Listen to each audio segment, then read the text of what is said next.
Amém. Louvado seja o Senhor pelas orações, pelos cânticos, pelos textos que lemos. E agora vamos abrir a palavra de Deus, igreja, em Atos, capítulo 20, versículos 1 a 12. Atos 20, versículos 1 a 12. Na semana passada nós vimos a exposição com o reverendo Silvio Biso sobre aquele momento tão turbulento do ministério do apóstolo Paulo, lidando com os adoradores da deusa Diana e os seus compromissos de idolatria e suas preocupações financeiras e a dificuldade de entender a obra de Deus. E ao não entender a obra de Deus, acabam ameaçando os servos de Deus, colocando em risco a própria vida do apóstolo Paulo e dos seus seguidores. E nesse momento, então, nós teremos a oportunidade de ver o que aconteceu depois daquilo, depois daquele tumulto. Eu peço que você preste atenção na leitura dos versículos 1 a 12, que assim dizem: Cessado o tumulto, Paulo mandou chamar os discípulos, e tendo-os confortado, despediu-se e partiu para a Macedônia. Havendo atravessado aquelas terras, fortalecendo os discípulos com muitas exortações, dirigiu-se para a Grécia, onde se demorou 3 meses, tendo havido uma conspiração por parte dos judeus contra ele. Quando estava para embarcar rumo à Síria, determinou voltar pela Macedônia. Acompanharam-no até a Ásia Sópatro de Bereia, filho de Pirro, Aristarco e Secundo de Tessalônica, Gaio de Derbe e Timóteo, bem como Tíquico e Trófimo da Ásia. Estes nos precederam, esperando-nos em Troade. Depois dos dias dos pães asmos, navegamos de Filipos, e em 5 dias fomos ter com eles naquele porto, onde passamos uma semana. No primeiro dia da semana, estando nós reunidos com o fim de partir o pão, Paulo, que devia seguir viagem no dia imediato, exortava-os e prolongou o discurso até a meia-noite. Havia muitas lâmpadas no cenáculo onde estávamos reunidos. Um jovem chamado Eutico, que estava sentado numa janela, adormecendo profundamente durante o prolongado discurso de Paulo, vencido pelo sono, caiu do 3º andar abaixo e foi levantado morto. Descendo, porém, Paulo inclinou-se sobre ele e, abraçando-o, disse: Não vos perturbeis, que a vida nele está. Subindo de novo, partiu o pão e comeu, e ainda lhes falou largamente até ao romper da alva, e assim partiu. Então conduziram vivo o rapaz e sentiram-se grandemente confortados. Esta é a palavra do Senhor. Vamos orar. Senhor Deus, que palavra interessantíssima para nós hoje. A palavra de Deus é tão rica, tão cheia de elementos que nos apontam para uma esperança que vai além desse mundo. E nós queremos nessa noite aprender de Ti, Senhor, neste dia do Senhor, que também é dia das mães, e desde já somos tão gratos a Deus pela vida delas, e queremos Te pedir que o Senhor nos ensine, nos instrua pelo Teu Espírito Santo com profundidade nessa noite.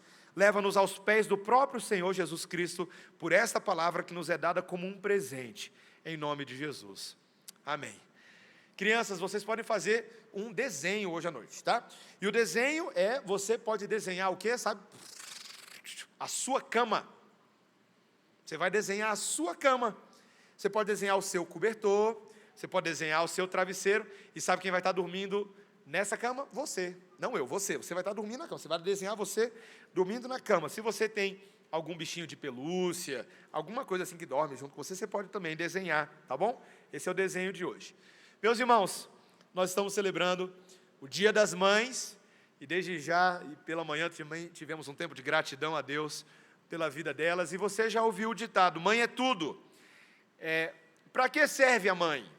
Né? Para que serve a mãe? Para pensar um pouquinho. De fato, aquela que nos deu a luz e colocou você no mundo. Ninguém estaria aqui sem uma mãe para nos colocar no mundo. Aquela que arca com os longos meses, e as mulheres sabem do que eu estou falando, porque parece às vezes muito mais do que 9 meses, né? Tem os enjoos que eram para ir até a 15ª, vão até a 55ª semana, né? Dores, enjoos. Depois, quando o bebê nasce, aquela paciência de acordar de madrugada para dar de amamentar ao bebê, atender o choro dele. A mãe que é mãe participa no crescimento do filho, fazendo o possível, preparando lancheira, levando para a escola, buscando no futebol, fazendo o dever de casa com ele, cobrando atividades em casa. Mães crentes oram com os seus filhos e pelos seus filhos, leem a Bíblia com eles. Mas, meus irmãos, tendo dito tudo isso, todo mundo sabe que uma das principais funções da mãe na vida é aquela que é realizada logo cedo de manhã, quando ela interrompe o descanso do seu filho com as palavras: está na hora de acordar. Está na hora de acordar.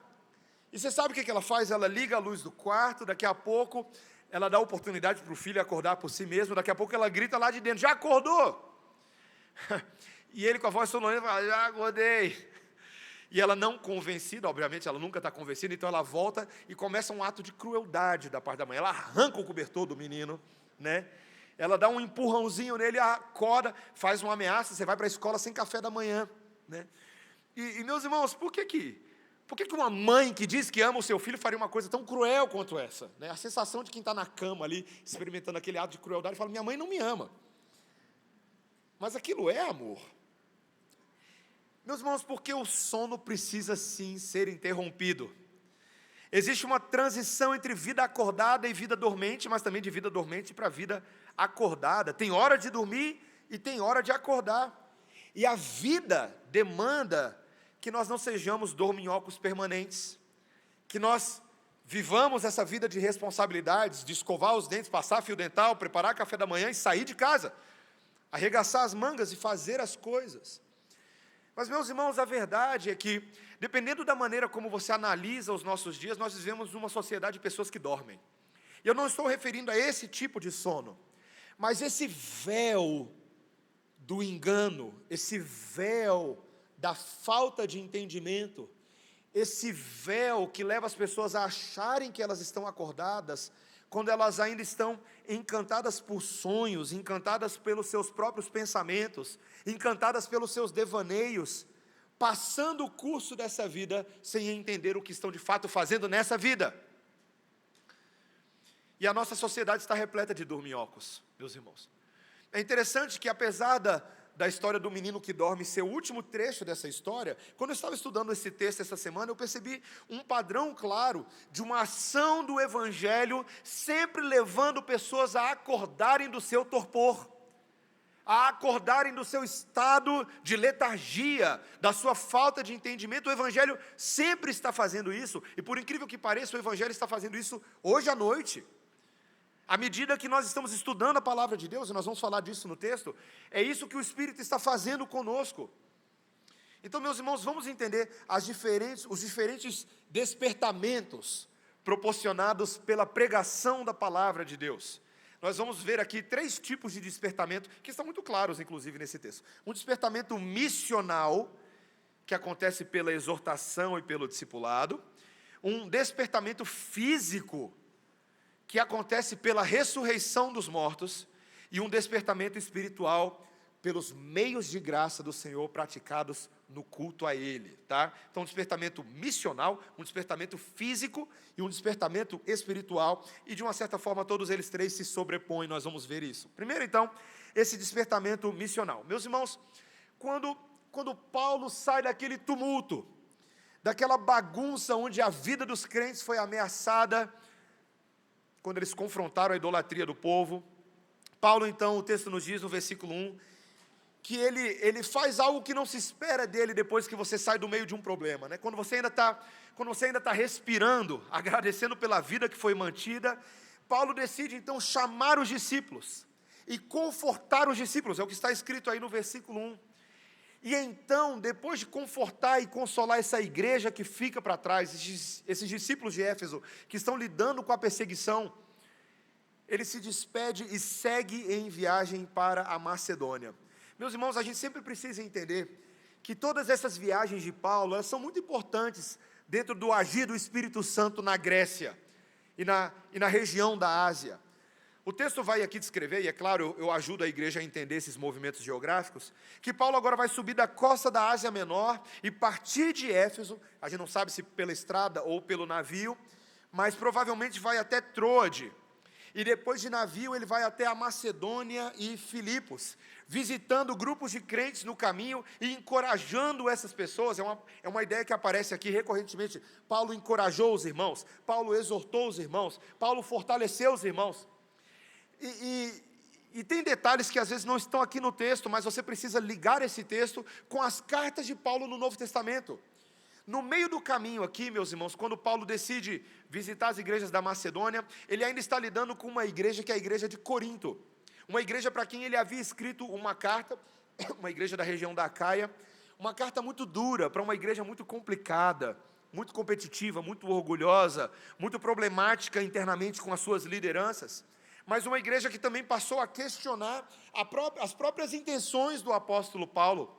Então, ele escreveu essa carta quando ele ainda estava em Éfeso, entregou a carta e o clima azedou entre ele e a igreja. Tanto que ele decide então enviar Tito com uma segunda carta para se antecipar e chegar antes lá na região de Corinto e tentar aliviar a situação. Nós não temos essa segunda carta de Corinto, por incrível que pareça, essa carta não nos foi dada pelo Espírito Santo. Aparentemente nós temos a primeira carta de Corinto, e aquela que nós chamamos de segunda seria a terceira carta de Corinto. Então, essa carta foi uma carta entre Paulo e aquela igreja. Paulo estava preocupado se haveria oportunidade, inclusive, de ir visitá-los, porque o clima estava tão ruim que ele ficou preocupado de ser recebido com pedras, de ser recebido com acusações. Mas, meus irmãos, ele ficou muito feliz depois quando ele encontrou com Tito, e Tito falou: a situação está um pouco melhor do que o que a gente estava esperando, Paulo. Eles receberam a carta, estão recebendo a instrução do Espírito Santo. Então, meus irmãos, de fato, Paulo depois foi lá, e o versículo vai nos dizer aí no versículo 2, que quando ele chegou à Grécia e ficou ali 3 meses, ele ficou juntamente com essa igreja de Corinto, e ficou ali 3 meses por causa do inverno, meus irmãos, e isso foi uma oportunidade, não só para esperar um pouco seguir viagem, mas para pastorear a igreja, para estar com os irmãos. E foi enquanto ele estava ali, que ele decidiu escrever uma outra carta, a carta aos Romanos. E essa carta era muito importante, porque falava também da coleta que ele estava levantando entre as igrejas gentias, para ajudar as igrejas pobres de Jerusalém. Então, Paulo agora escreve para a igreja de Roma, e conta com essa igreja, de alguma maneira, com as orações, com a participação dela, e para que eles participem na vida de outros irmãos. Então, meus irmãos, é interessante que agora, no versículo 4, nós temos aí um relato dos companheiros de viagem de Paulo. Nós não sabemos muito bem porque que Lucas quis escrever os nomes deles aqui, cada um deles detalhadamente, mas a gente sabe, meus irmãos, que a equipe vai crescendo, né? O trabalho vai avançando, a equipe vai crescendo, e cada um desses homens, desses missionários, tem uma função muito importante no trabalho de Paulo. Ele cita aqui, por exemplo, Sópatro, no versículo 4, que seria aqui o mesmo Sosípatro, que aparece lá em Romanos, capítulo 16, versículo 21. Nós temos também a menção de Aristarco, que acompanhou Paulo, finalmente ali durante a sua terceira viagem missionária, e depois acompanhou o apóstolo Paulo a Roma, e acabou compartilhando a própria prisão de Paulo. Ele menciona aqui um homem chamado Secundo. A gente não sabe quem é o primeiro, mas o Secundo está aqui.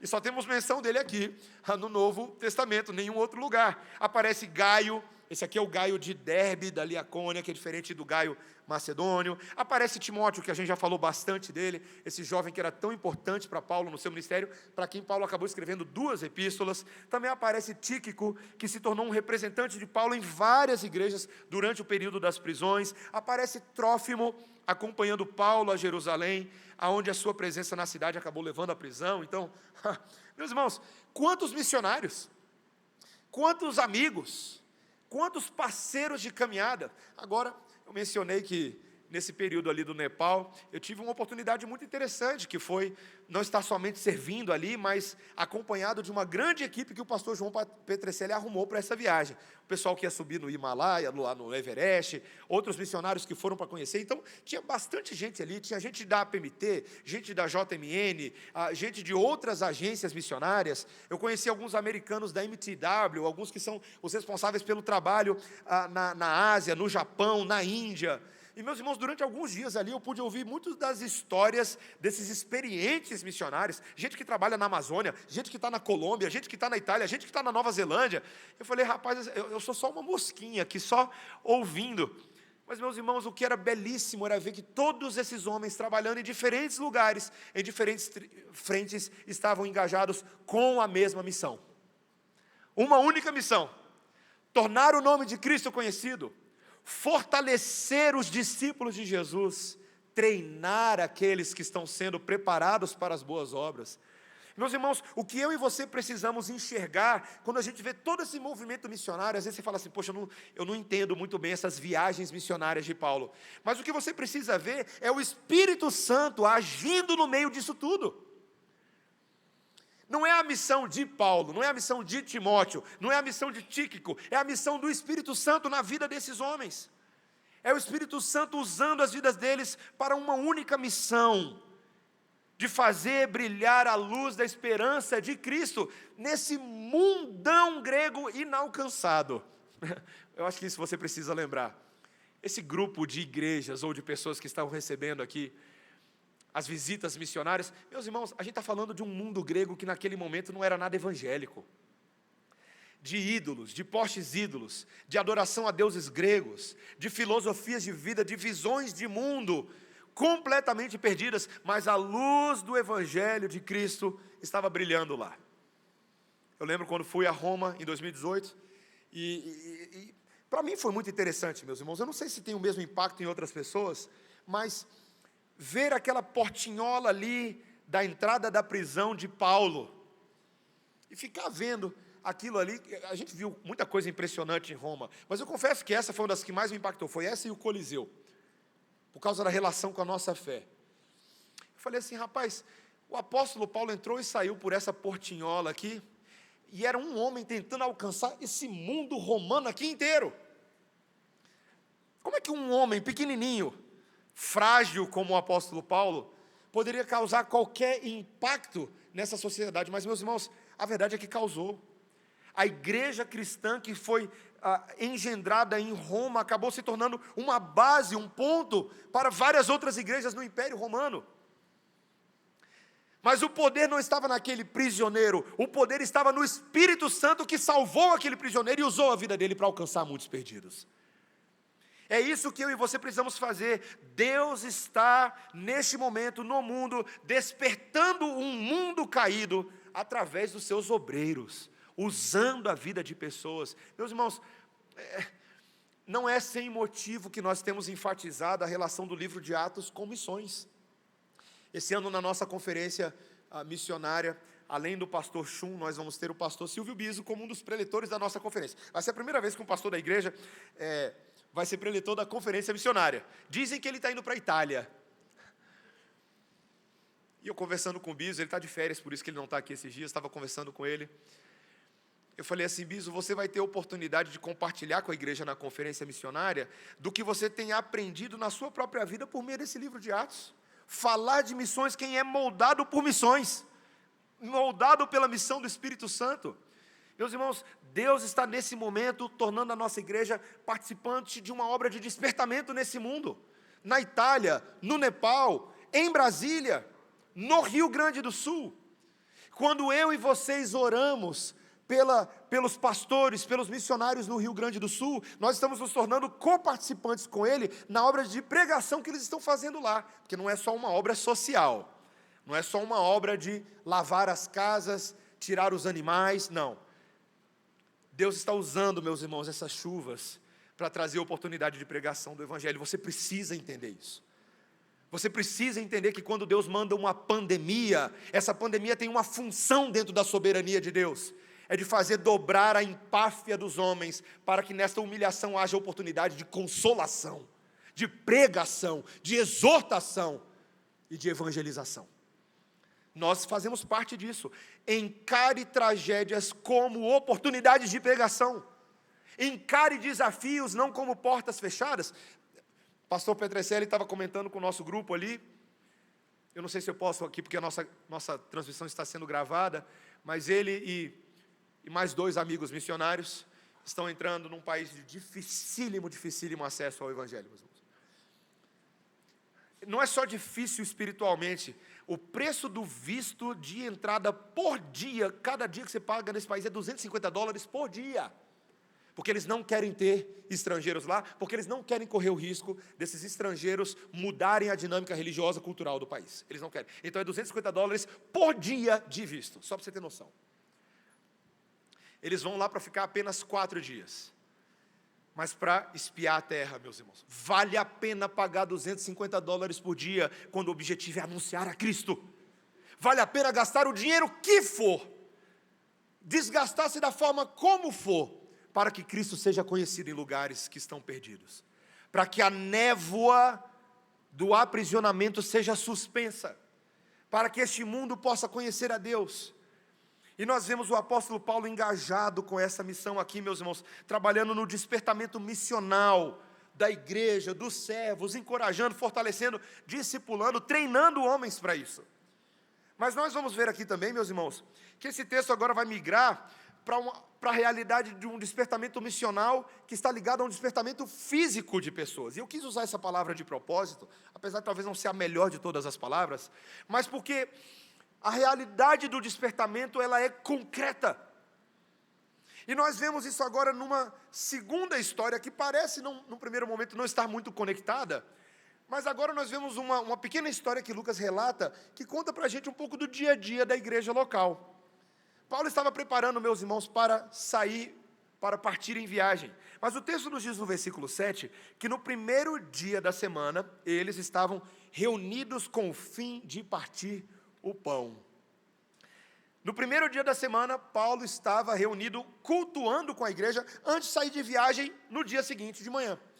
E o que é interessante, meus irmãos, é que essa é a primeira menção do Novo Testamento de uma igreja reunida no domingo para cultuar e para partir o pão. Essa linguagem de partir o pão é a linguagem da ceia do Senhor, do sacramento da ceia do Senhor. Ou seja, eles não estavam somente comendo juntos, mas eles estavam reunidos para celebrar os sacramentos do Senhor. Meus irmãos, isso é muito notável, porque é uma das evidências do Novo Testamento que o domingo passou a ser o novo sábado cristão. Aquele antigo sábado de adoração agora passou a ser o domingo, o primeiro dia da semana. E nós vamos ter outras menções disso no Novo Testamento. Mas o texto nos diz que Paulo ia seguir viagem no dia seguinte, e agora os detalhes do texto são muito importantes, tá? O texto fala aí no versículo 7, que ele os exortava e prolongou o discurso até meia-noite. Meus irmãos, aparentemente estava lá no culto da noite, mas Paulo se empolgou. Paulo deu uma empolgada. Nunca aconteceu com nenhum pastor antes, né, meus irmãos? Nunca aconteceu de um pastor que prega um pouquinho demais, né? Eu mesmo nunca fiz isso. Pastor Silvio Bispo, sabe, né? Aqueles dias que o pastor está um pouquinho animado demais, fala assim, pastor, que legal, mas já está na hora, pastor, né?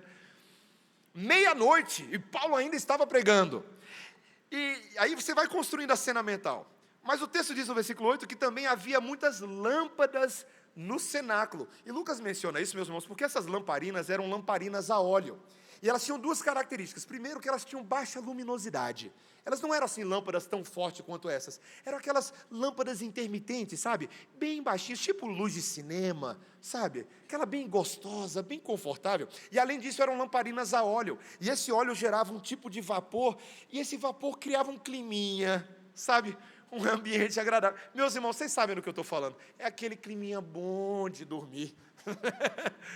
E a gente sabe, de vez em quando, assim, na igreja, fica um pouquinho confortável demais. Outro dia a gente estava discutindo, assim, sobre se a gente, no futuro, não ia mudar as nossas cadeiras. Falei, meus irmãos, cadeira bom é bom, mas não pode ser bom demais. Porque se é bom demais, a gente vai entrando na cadeira, né? E aí, quando a gente vê, a gente some lá dentro, igual o armário das Crônicas de Nárnia lá, né? Você some dentro da cadeira, né? Meus irmãos, aparentemente o ambiente estava agradável e Paulo estava pregando empolgadamente, então surge aqui a cena desse jovem chamado Eutico, né? Depois eu falo o significado do nome dele, daqui a pouco, tá? Eutico. E o texto nos diz que ele estava sentado numa janela. O grego aqui dá a entender que poderia ser ou sentado na janela, ou ele estava apoiado ali, de uma certa forma, apoiado numa janela. E meus irmãos, Eutico, talvez como outros ali, foi seduzido pelo sono. O texto fala que ele adormeceu profundamente. Só que não era uma janela de uma casa, era uma edificação de 3 andares, meus irmãos. Haviam prédios com apartamentos pequenos naquela época, às vezes 2 andares, 3 andares, e esse era o 3º andar de um prédio. E ele dormiu profundamente e foi lá embaixo. Caiu. Meus irmãos, uma queda de 3 andares. E no meio do culto. Sabe de vez em quando no meio do culto acontecem umas coisas estranhas, né? Aqui uns 2 anos atrás, aqui no meio do culto, uma pessoa começou a passar mal, e eu vi uma movimentação, eu estava pregando, falei, ixi, alguma coisa aconteceu. Quase interrompi o sermão. Uma pessoa, eu achei que era um infarto que a pessoa tinha tido. Graças a Deus, nossos diáconos foram rápidos. Mas, meus irmãos, nunca aconteceu de uma pessoa morrer no meio do culto da redenção. Mas foi o que aconteceu aqui. Abateu-se o desespero sobre esses irmãos, corre todo mundo lá para baixo, e quando o texto diz claramente aqui, que ele foi levantado morto. Quando viram, estava morto. Meus irmãos, que cena terrível, que medo, que susto. A morte, às vezes, ela não avisa, né, a hora que ela chega. E ela nos alcança assim, esse momento que o homem tenta evitar toda a vida, a gente acha que a gente vai morrer quando a gente for bem velhinho. Esse jovem aqui, meus irmãos, os comentaristas dizem que provavelmente ele tinha entre 8 e 14 anos de idade, ele era um jovenzinho. E de repente a vida dele, assim, é ceifada. O apóstolo Paulo então desce as escadas correndo, provavelmente ali com todo mundo, e sem falar muita coisa, o texto não nos dá muitos detalhes, o texto nos diz então que o apóstolo Paulo se inclinou sobre ele, o grego aqui é como se ele tivesse se deitado sobre ele, e eu acho que algumas pessoas olharam aquilo e falaram, ficou doido, o que está acontecendo, por que ele está deitando em cima de um cadáver? Meus irmãos, não é uma cena muito interessante. Mas se eu e você conhecemos a palavra de Deus, nós sabemos que essa não é a primeira vez na Bíblia que alguém se deita sobre um cadáver para tentar trazer a vida de volta. Você lembra de Elias e Eliseu? 1 Reis e 2 Reis, nós temos relatos de meninos que morreram, e esses profetas entraram na casa e viram seus corpos mortos sobre a cama, e tanto Eliseu quanto Elias se deitaram, cada um numa situação diferente, sobre esses meninos. Meus irmãos, é como se o apóstolo Paulo estivesse propositadamente imitando esses profetas, para fazer uma conexão proposital entre o que ia acontecer aqui agora e o que havia acontecido no passado. O prenúncio de um Deus que é capaz de ressuscitar alguém que morreu. E o texto diz que ele abraçou esse jovem, deitou sobre ele, e vira para as pessoas e diz, não vos perturbeis, que a vida nele está. Não é que já tinha vida nele, é que a vida entrou nele, novamente. E ali, meus irmãos, diante do susto de um jovem que morreu, um susto ainda maior, um jovem que ressuscita a olho nu, na frente de todo mundo. Meus irmãos, tem coisas que acontecem na Bíblia, que às vezes a gente precisa fazer uma pausa e entender. A morte é uma realidade muito complicada. A morte sempre foi complicada, desde aqueles dias. Desde sempre o homem vem lutando para tentar impedir a chegada desse momento, o momento em que a morte chega. Se vocês forem parar para pensar, várias das iniciativas humanas ao longo da história, desenvolvimentos tecnológicos, desenvolvimentos na medicina, são tentativas de tardar o dia em que a morte vai chegar. O velho mito da fonte da juventude, a ideia de você tentar beber algum tipo de água, e essa água vai restabelecer a sua saúde, ou mesmo lhe conferir imortalidade, e impedir com que você morra. Soa bem escatológico esse tipo de coisa, né? Falar sobre evitar a morte, viver bastante a ponto de nós não precisarmos lidar com a morte, é a tentativa do homem de perpetuar a sua vida aqui na Terra. Para que não fique parecendo muita loucura, eu estava vendo uma entrevista do Elon Musk, o Elon Musk falando que ele gostaria muito que a inteligência artificial se desenvolvesse a tal ponto de prolongar a vida dele, por meio de inserir, quem sabe, certos chips no corpo, certos membros biônicos, coisas que pudessem fazer o nosso corpo viver mais tempo. Meus irmãos, os assuntos são tão malucos que fala-se até sobre transferir a consciência das pessoas para chips. E você, quando o corpo falhar, e você muda um chip de um corpo para o outro, e a vida continua. Meus irmãos, isso é o que o ser humano quer. Eu fui agora, voltando do Nepal, passei por Dubai, aí fui num museu chamado Museu do Amanhã. Eu vi coisas lá, meus irmãos, que era isso, é a tentativa do homem de perpetuar a vida. Não temos que lidar com a morte. Mas, meus irmãos, a morte sempre chega. E a morte sempre chega fazendo estrago, porque não é só na nossa vida, mas muitas vezes a morte leva aqueles a quem nós amamos. Eu imagino que esse jovem Eutico, apesar do texto não falar isso, mas provavelmente ele era um jovem cuja família, cujos seus conhecidos e amigos estavam ali naquela igreja. Você imagina o seu amigo, o seu irmão, de uma hora para outra, ele morre, você não teve nem tempo de se despedir, não teve tempo de comer aquela última pizza, não teve tempo de dar aquele último abraço. Meus irmãos, o que leva as pessoas em momentos de tragédia a se desesperarem é a velocidade com que as coisas mudam. A esperança parece que morre. E, meus irmãos, é exatamente isso que acontece quando a morte entra no mundo. Todo senso de continuidade, todo senso de permanência foi interrompido por causa do pecado de Adão. O pecado de Adão fez isso. Deus havia dito, não come do fruto, porque certamente no dia que você comer, você vai morrer. E foi isso que aconteceu. A morte atingiu não só Adão, mas dele como cabeça federal para todos aqueles na humanidade que estavam debaixo dele. E é isso que acontece com a gente hoje. Ah, foi cedo demais. Não deu tempo de despedir. Estava vendo alguns dos relatos ali sobre pessoas que perderam seus entes queridos no Rio Grande do Sul. Meus irmãos, é de chorar, é muito triste. É muito triste. E principalmente, porque até, para ser bem honesto, a morte por afogamento, ela carrega um elemento de sofrimento muito grande, não é verdade? Uma pessoa que fica presa, sabe esses filmes que a gente assiste, a pessoa ficou presa, aí as águas vêm. Meus irmãos, a gente fica pensando, que mundo cruel. Meus irmãos, num mundo caído nós temos que lidar com a morte, mas esse milagre, a forma como ele é executado, nos lembra que Deus estava revertendo aquele que seria o maior problema dos homens. O maior milagre que poderia existir é vencer o maior inimigo que existe. E esse inimigo é a morte, inescapável.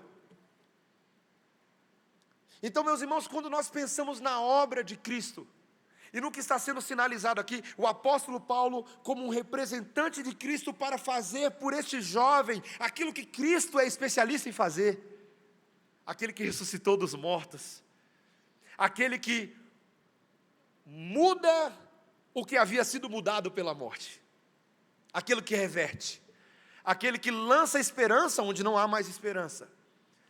Ah, meus irmãos, que coisa maravilhosa. Todos os milagres de ressurreição que nós vemos no livro de Atos são lembretes e atestações do Deus que tem poder sobre a morte. Era para que ninguém se acostumasse, era para que todos se lembrassem. Quando isso acontecia, é para que se lembrassem que esse apóstolo Paulo é representante daquele Jesus, aquele que venceu a morte, aquele que a sepultura não pôde segurá-lo. Meus irmãos, que coisa maravilhosa. E eu quero que você perceba a ironia de tudo isso. Tudo isso está acontecendo no domingo, primeiro dia da semana, o dia em que Jesus ressuscitou. O dia em que ele saiu andando com as próprias pernas dele, depois que a pedra foi rolada pelo anjo. O dia em que os nossos pecados foram resolvidos e a vida voltou a habitar neste mundo. O dia em que toda esperança foi restabelecida. Meus irmãos, a hipótese da morte assola a todos sim, e pode chegar a nós sem aviso. Mas a esperança também chega a nós sem aviso. Ninguém esperava isso. De uma hora para outra foi restituído aquele menino que provavelmente era precioso na comunhão, que era amigo, que trazia alegria. Meus irmãos, somente Deus, pela ressurreição dos mortos, pode nos despertar fisicamente. Fisicamente. Nós um dia receberemos como resultado dessa ressurreição novos corpos, que pertencem a uma nova realidade, a um novo mundo, a uma nova criação. E nós também experimentamos pela fé hoje, dessa vida que estava reservada para Eutico. Veja, mesmo que eu e você ainda não tenhamos morrido, na verdade nós já tínhamos morrido sim. Nós estávamos mortos nos nossos delitos e pecados, e a Bíblia diz que no dia que você creu em Jesus, Deus te ressuscitou. Você já passou por uma ressurreição. A primeira e a mais importante de todas. A primeira ressurreição. Seu coração estava morto, meu irmão, minha irmã. Você não tinha esperança em si mesmo. E nesse mundo você sabe que não há. mas Deus decidiu nos dar vida quando nós estávamos mortos nos nossos delitos e pecados. Meus irmãos, que coisa maravilhosa. A palavra aparece na boca de Cristo pouco antes dele ressuscitar uma jovem dentre os mortos. Lembra lá em Marcos 5,39? Cristo falou a mesma coisa que Paulo falou: não se preocupem, não se preocupem. O milagre da ressurreição, meus irmãos, e da ressuscitação, sempre é a atestação de que Cristo está vivo, vivo. E é isso que faz toda a diferença nesse momento. Conversando com um colega essa semana, ele falando sobre o senso de desesperança para o Brasil. Ele falou: olha, eu confesso, ele é mais um dos meus amigos que fala que vai mudar do Brasil. Vou mudar do Brasil, não aguento mais, não aguento mais. Já deu, está muito difícil a situação aqui. E aí eu virei para ele e falei assim: qual é a sua esperança em se mudar de país? Por que você acha que as coisas vão mudar? Ah não, porque o Brasil é o pior de todos. Eu falei: não é. Quando você chegar lá para o país que você quiser mudar, vai ter pecador lá também. E onde tem pecador tem problema. Onde tem pecador tem corrupção. Onde tem pecador tem engano. Onde tem pecador tem mentira. Em todos os lugares. Eu já tive a oportunidade de rodar um pouquinho, meus irmãos, em vários lugares que eu fui países ótimos. As pessoas falam assim: o que você veio fazer aqui no nosso país? Esse país aqui é terrível. Eu estou querendo sair daqui. Isso aconteceu comigo quando eu morei nos Estados Unidos. O pessoal ficava sabendo que a gente era do Brasil. Falava: o que você veio para cá? Isso aqui está tão ruim. Seu país deve ser muito melhor do que o nosso. Onde tem pecador tem problema.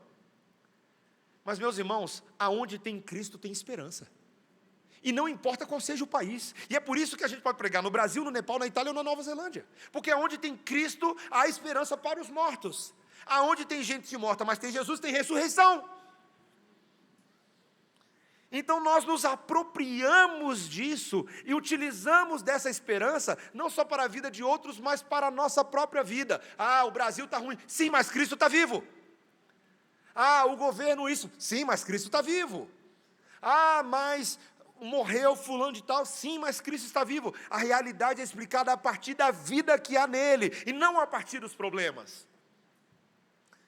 Então nós, meus irmãos, nos apropriamos da realidade da ressurreição para viver as nossas vidas. E aqui eu caminho para o nosso último ponto.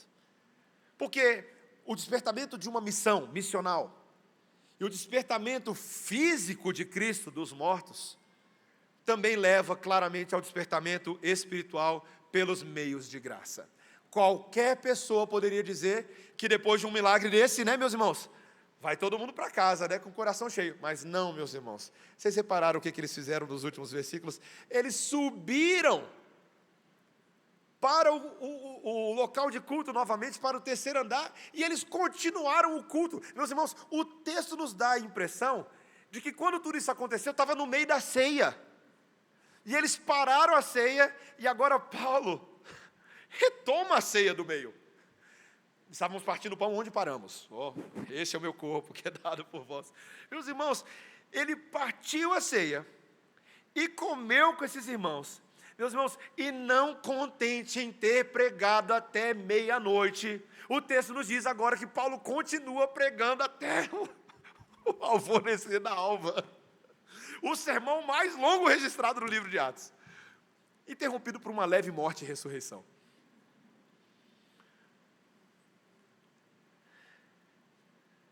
Meus irmãos, eu imagino que depois de tudo isso não tinha mais nenhum dorminhoco nesse culto. Eu acho, e o texto claramente diz no versículo 12, veja: então conduziram vivo o rapaz e sentiram-se grandemente confortados. O clima mudou. Todo sono foi afastado, porque a ressurreição de Cristo interrompeu o entendimento de todas aquelas coisas. Nós cultuamos porque a ressurreição é uma realidade. Aquele culto ganhou um novo entendimento, uma nova dimensão. Eles não estavam mais ali agora só cumprindo um rito religioso, somente sentados assistindo um pastor que não para de falar. Não, eles estavam em adoração ao Cristo vivo que ressuscitou aquele jovem. Eles queriam ouvir a palavra, eles queriam comer o pão, eles queriam adorar a Deus. Meus irmãos, a ressurreição e a realidade do que está acontecendo aqui agora neste culto deveria automaticamente remover a nossa letargia espiritual. Pastor Joel Bick, explicando sobre as práticas dos puritanos com relação ao dia do Senhor, contou uma coisa que eu não sabia alguns anos atrás, em 2012, numa conferência que eu estava na Flórida. Ele mencionou que os puritanos queriam se certificar de que eles estariam tão prontos para adorar no domingo, tão engajados com o culto a Deus, que eles se certificavam de começar a dormir bem desde sexta-feira. Sexta-feira, o sono já tinha que ser bom. Para quê? Para o sono no sábado ser bom. Para eu não correr o risco de eu acordar atrasado no domingo para eu ir para a igreja.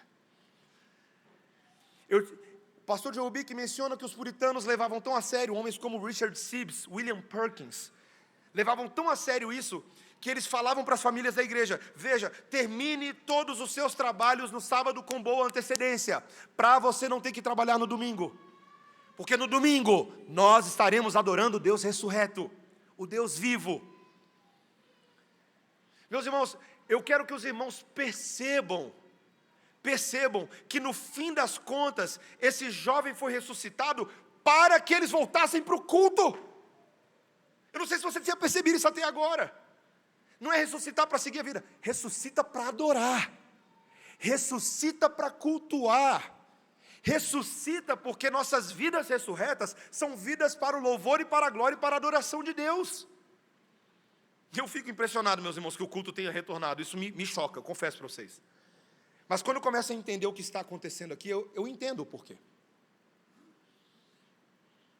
Eu entendo que nesse momento, por meio dos meios de graça, não importa se o sermão é longo ou pequeno, não importa se nós vamos cantar 2, 3 ou 4 músicas, não importa se hoje à noite vai ou não vai ter ceia, ou se vai ter ou não vai ter batismo, o que importa é que todos os elementos do culto nesse momento cooperam juntos para ressuscitar você. E meus irmãos, eu não quero falar a partir da perspectiva de um hipócrita, não, eu sou um ser humano igual aos irmãos. Então, eu tenho dias em que eu estou cansado. Então, por exemplo, eu poderia chegar aqui no culto e infelizmente estar um pouco mais sonolento do que eu gostaria. E às vezes o sermão está até bom, eu estou ouvindo, seja o bispo pregando, ou um dos presbíteros, e o sermão está ali uma benção abençoando, mas eu estou me sentindo cansado, então o nosso olho começa a baixar. Então todo mundo já passou pela experiência de virar pescador no meio do culto, né? Isso já aconteceu com todos nós, meus irmãos. O problema, meus irmãos, é que houve uma certa ocasião em que os discípulos não deveriam ter dormido, e quando Jesus voltou de um encontro maravilhoso no Monte da Transfiguração, e encontra esses homens dormindo, fala: por que vocês estão dormindo? Vocês não estão entendendo o que está acontecendo aqui? Meus irmãos, há tempo para dormir e há tempo para esticar o olhão e ficar bem acordado.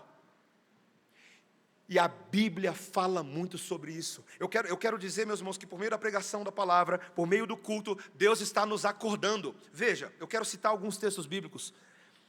Paulo, em Romanos 13, ele vinha falando primeiro sobre a submissão às autoridades, depois ele fala sobre a prática do amor, e lá em Romanos 13, 11, ele fala o seguinte: e digo isto a vós outros, que conheceis o tempo, já é hora de vos despertardes do sono. Por quê? Porque a nossa salvação está agora mais perto do que quando no princípio cremos. Veja, por que está na hora das pessoas acordarem? Porque quanto mais o tempo passa, mais perto fica a volta de Jesus. E olha o que Paulo diz lá em Romanos 13, 12. Vai alta a noite, mas vem chegando o dia, e vem chegando o dia. Deixemos, pois, as obras das trevas e revistamo-nos das armas da luz. Andemos dignamente como em pleno dia, não em orgias e bebedices, não em pudicícias e dissoluções, não em contendas e ciúmes, mas revesti-vos do Senhor Jesus Cristo e nada disponhais para a carne no tocante às suas concupiscências. Há um despertamento individual pelo qual cada um de nós crentes precisa passar, e é o despertamento para uma vida de santidade, pois uma vida de santidade é a vigilância que se espera daqueles que aguardam a volta de Jesus. É a vida de santidade. É nada dispor para a carne, acordar e viver em pleno dia. O apóstolo Paulo repetiu essa ideia em 1 Tessalonicenses capítulo 5. Ele disse: irmãos, relativamente aos tempos e épocas, não há necessidade que eu vos escreva, pois vós mesmos estáis inteirados com precisão de que o dia do Senhor vem como ladrão da noite. O dia do Senhor vem como ladrão da noite. Meus irmãos, quando Jesus voltar, nós seremos surpreendidos na mesmo tipo de experiência semelhante de você ter uma pessoa invadindo a sua casa no meio da noite. Vai pegar as pessoas, em outras palavras, vai pegar as pessoas de surpresa. O mundo está vivendo a vidinha deles, seguindo o curso dos seus pensamentos, dos seus sonhos, das suas aspirações, das suas idolatrias, dos seus pecados. Mas Jesus vai voltar, e vai voltar sem aviso. Ainda que tenham sinais dos tempos, mas no dia que ele voltar, ele vai voltar. 1 Tessalonicenses 5,3, ouça. Quando andarem dizendo paz e segurança, eis que lhes sobrevirá repentina destruição. Como vêm as dores de parto, aqui está para dar à luz, e de modo nenhum escaparão. Meus irmãos, isso aqui é tão interessante, porque nós vemos, em alguma medida, o cumprimento disso aqui, do que aconteceu exatamente em Jerusalém no ano 70. Isso aqui já foi uma antecipação do que ia acontecer alguns poucos anos depois dessas palavras. Jerusalém ia passar por uma invasão de Roma, e essa invasão ia gerar um grande distúrbio na vida das pessoas, da vida religiosa, a ponto de Jesus falar lá em Lucas 21, falar assim: vocês vão ter que correr para os montes, vocês vão ter que se salvar, porque vai ser um dia terrível. Então, a Bíblia antecipa de forma ambígua. Quando eu falo ambígua, é tanto uma coisa que vai acontecer logo ali, quanto uma coisa que vai acontecer maior logo lá. Essa cena aqui do ano 70, da invasão de Roma, é uma antecipação do que vai acontecer no dia que Jesus voltar. Vai ser repentino. Agora olha o versículo 4, 1 Tessalonicenses 5. Mas vós, irmãos, não estáis em trevas, para que esse dia, como ladrão, vos apanhe de surpresa. Vocês não vão ser surpreendidos por isso. Porquanto vós todos sois filhos da luz e filhos do dia. Nós não somos da noite nem das trevas. Assim, pois, não durmamos como os demais. Pelo contrário, vigiemos e sejamos sóbrios. Ora, os que dormem, dormem de noite, e os que se embriagam, é de noite que se embriagam.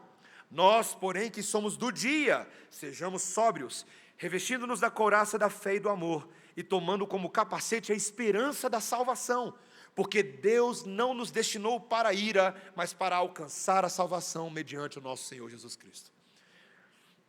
Meus irmãos, esses textos estão na palavra de Deus, e é hora de eu e você arrumarmos as nossas roupas, porque se já era verdade naqueles dias que Jesus estava se aproximando, quanto mais 2000 anos depois. Meus irmãos, independente aqui, os presbíteros sabem, a gente conversa sobre as nossas posições escatológicas, a gente conversa sobre tudo, mas meus irmãos, todos nós estamos de comum acordo que não demora tanto tempo assim quanto alguns pensam. Não demora. E eu não falo só por força da minha esperança. Estudar a palavra, entender os sinais dos tempos, entender como que essas coisas acontecem na história da igreja, por exemplo. A história da igreja está repleta de sinais dos tempos. Só não vê quem não quer. Só não vê quem não entende o que a Bíblia diz e como essas coisas se manifestam. Nós temos visto nos nossos dias coisas que são únicas, meus irmãos. O único evento global, que tem atingido o mundo com tanta força em escopo quanto a pandemia de 2020 é o dilúvio nos dias de Noé. O único. Você não consegue lembrar de nenhum outro evento em vida que tenha alcançado todo o globo como esse. Meus irmãos, Deus está sinalizando certas coisas. Eu não estou falando que Jesus vai voltar amanhã, eu não sei. Mas a verdade é que Ele vai voltar, e quando Ele voltar, Ele não quer me encontrar dormindo. Esse é o ponto. Ele quer nos encontrar espiritualmente acordados, revestidos de toda boa obra, de santidade feita em nome dEle. É isso que Ele quer. Meus irmãos, vocês lembram bem daquela parábola das virgens? 5 delas eram nécias, 5 delas eram prudentes.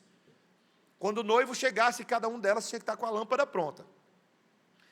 As prudentes, quando ouviram notícia, o noivo está às portas, saíram ao encontro dela. Só que as nécias ficaram desesperadas, porque elas não tinham óleo na lamparina. Então elas pedem para as prudentes. Mas as prudentes falam, não, a gente não pode ficar sem óleo. Vai lá e compram com aqueles que vendem. Elas vão lá comprar. Quando elas vão comprar, o noivo chega e fecha a porta. Quando elas falam, batem na porta, falam assim, por favor, deixa a gente entrar. O noivo diz, não vos conheço. Está na Bíblia, meus irmãos. É uma parábola sobre atenção e vigilância.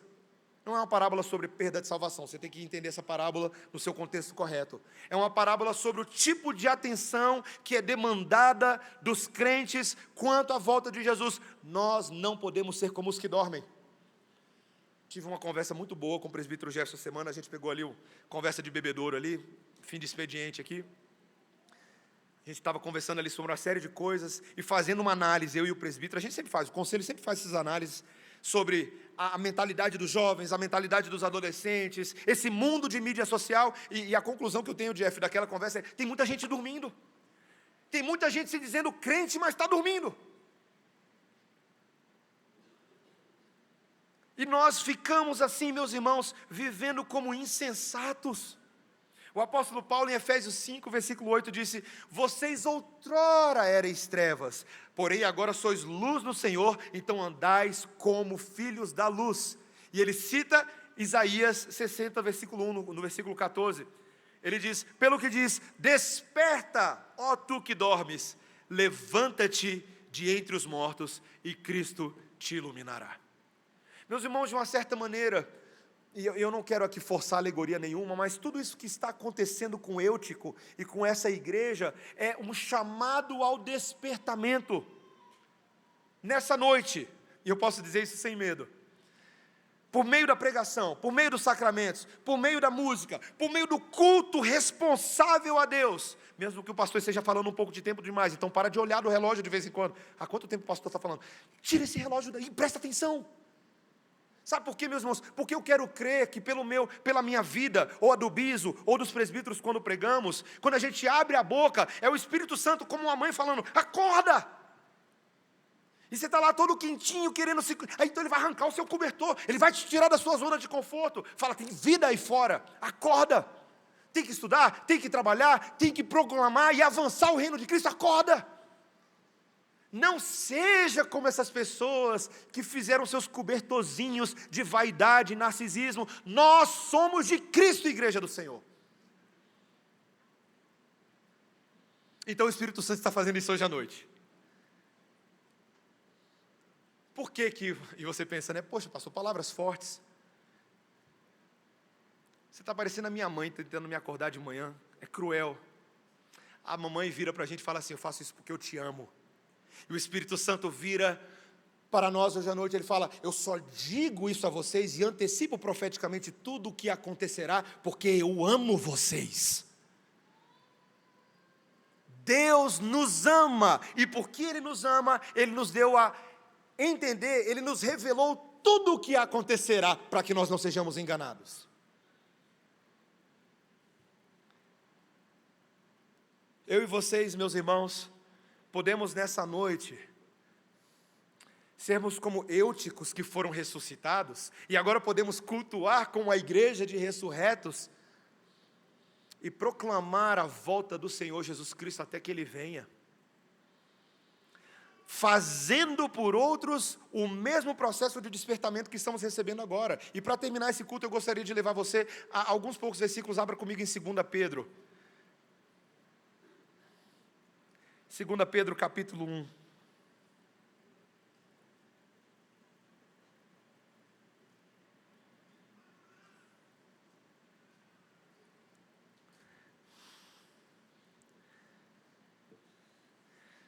Eu quero que você veja essa viva esperança na vida do apóstolo Pedro e no chamado a cada um de nós. Ele aqui é boca do Espírito Santo, para nós.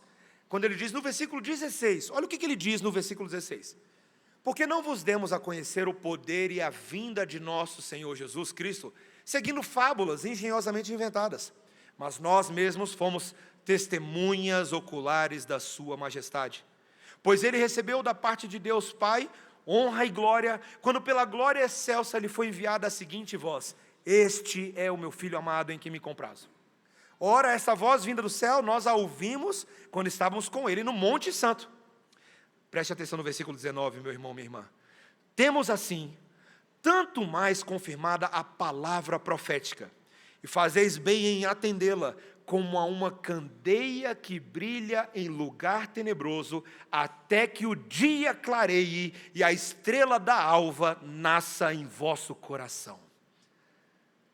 A palavra profética que nós estamos recebendo de Cristo nessa noite, meus irmãos, é uma candeia que brilha cada hora mais intensamente, até o momento que no alvorecer da manhã, a glória do próprio Jesus vai ocupar todo o céu, e nós veremos e nos alegraremos e fala, é manhã. Eu não sou uma pessoa muito matinal, mas estou aprendendo nos últimos anos. Meus irmãos, a manhã em Brasília é muito bonita, não é? Principalmente nessa época assim mais invernal. O sol vindo, cobrindo a vegetação, o azul no horizonte. Eu estou numa fase agora que eu ponho música no YouTube, deixo tocando, que eu quero ter meu momento espiritual de adoração. Aí eu ponho a música, hinos de louvor a Deus. Eu quero acordar a minha alma com a alva do Senhor. Porque isso vai determinar como eu vivo o meu dia. Vai determinar se o meu dia é um dia que eu fico reclamando, murmurando, resmungando pelos cantos, ou se eu passo o meu dia glorificando, cultivando, semeando e despertando outros. Eu quero te fazer essa pergunta, eu quero terminar o meu sermão perguntando isso para você. Você está despertando outros? Você tem uma candeia de Cristo na sua mão, você tem recebido essa palavra profética toda semana. Toda semana. E o texto está nos dizendo que a luz de Cristo, a segunda vinda dele, vai brilhar alto. E de alguma maneira, essa sua luz, essa sua lamparina agora, antecipa a luz dele. A minha pergunta, meu irmão, é se você só está usando essa lamparina para você, botando ela debaixo do alqueire ou debaixo da sua cama, ou se você está levando essa luz para dentro das trevas dos outros, e falar assim, ó, veja, existe manhã. Existe um amanhã, inclusive. E aí você mostra para as pessoas a sua lampadinha, a sua lamparina. E se alguém perguntar para você, mas como que eu posso saber se essa luz é verdadeira? Como é que eu posso saber se essas palavras que você está me dizendo são verdadeiras? Aí você mostra a sua vida, você fala assim, ó, eu ressuscitei dos mortos, olha para mim, olha a luz que há em mim, não veio de mim, veio de Deus. Mostra com a sua vida, mostra com a sua esperança, mostra com o seu amor pelas pessoas. Quando você cobre uma multidão de pecados, quando você perdoa, quando você reconcilia, quando você deixa a sua oferta no altar para reconciliar com alguém, e depois você apresenta a sua oferta, você está mostrando que essa luz está em você, que essa luz ressuscitou você. E aí a pessoa fala, então a palavra diz que é real, e a sua vida confirma o que a palavra diz. Deus ressuscita mortos. Deus ressuscita dorminhocos. Está aqui a prova, todos nós aguentando o sermão do pastor até agora. Deus ressuscita dorminhocos. Nós cremos nisso. E nós perseveramos. Meus irmãos, não vai faltar motivos para nós dormirmos nesse mundo. Você vai ter alegações de que você está cansado, de que a sua luta é grande. Como eu ouvi recentemente de uma pessoa que disse, eu não vejo esperança nem mesmo na igreja. Que pena, Cristo vê, Ele é o Senhor da igreja, e é Ele quem está acordando cada um de nós nessa noite, para que nós não desistamos, nem esmoreçamos, mas usemos as nossas lampadinhas, para acordar outras pessoas. Mães, façam isso pelos filhos de vocês, acordem os filhos de vocês, mãe, e eu não estou falando só daquele que vai ter amanhã de manhã, só tirar o cobertor dele não, leia a palavra de Deus para os seus filhos, ore por eles. As melhores mães são essas, não são as ricas, não são as academicamente preparadas. As melhores mães são aquelas que despertam seus filhos com a palavra de Deus. Pais, façam isso pelos seus filhos. Pais, façam isso. Homens, façam isso com as suas esposas. Esposas, façam isso com seus maridos. Filhos, usem a lampadinha, leiam a Bíblia, orem, levem a sério a vida com o Senhor. Vou ajudar vocês, crianças, e eu prometo que eu termino com isso. Às vezes, quando eu vou fazer devocional com os meninos à noite, às vezes eles estão com sono, eles estão cansados, às vezes o dia foi longo. E eu sei disso porque às vezes eu estou cansado também. Muitas vezes a gente vai começando a devocional e eles vão às vezes se arrastando, e quando você vê, está quase dormindo. E eu e Débora, papais do Daniel e da Melissa, a gente está aprendendo a sentar com uma postura melhor na hora de ler a Bíblia. a ter postura diante de Deus, porque às vezes para afastar o sono a gente tem que ter postura, a gente tem que sentar com a coluna reta e abrir bem o olho e prestar atenção, porque às vezes a devocional não vai ser muito longa, vai ser só um pouquinho. Então quando o papai com a mamãe fala assim, ó, presta atenção, abre o olho, porque agora é Deus quem está falando com a gente. Se é Deus que está falando com a gente não pode dormir. Seja na devocional em casa, meus irmãos, seja no culto na igreja, se Deus está falando com a gente não pode dormir. Amém, igreja? Abaixa a sua cabeça e vamos orar. Senhor Deus, o Senhor está falando conosco hoje à noite e nós não queremos dormir, Senhor. Acorda-nos espiritualmente, acorda-nos para a nossa missão, Senhor. Nós fazemos parte do despertamento do mundo ao nosso redor. Acorda-nos, ó Pai, para acordarmos uns aos outros na nossa letargia espiritual. Acorda-nos, Senhor, para a nossa própria ressurreição. Acorda-nos, Senhor, porque Jesus vai voltar. Não há nada de teoria no que estamos falando nesta noite aqui, Senhor. Não há enganação, não há enrolação, não há apenas um hábito religioso passageiro. O Senhor reina e o Senhor governa sobre vivos e mortos. E o Senhor deseja nos encontrar muito bem acordados, Senhor. Então, fala conosco nessa noite, Senhor. Desperta-nos na nossa letargia, para que sejamos uma igreja adoradora por meio dos meios de graça. Em nome de Jesus. Amém.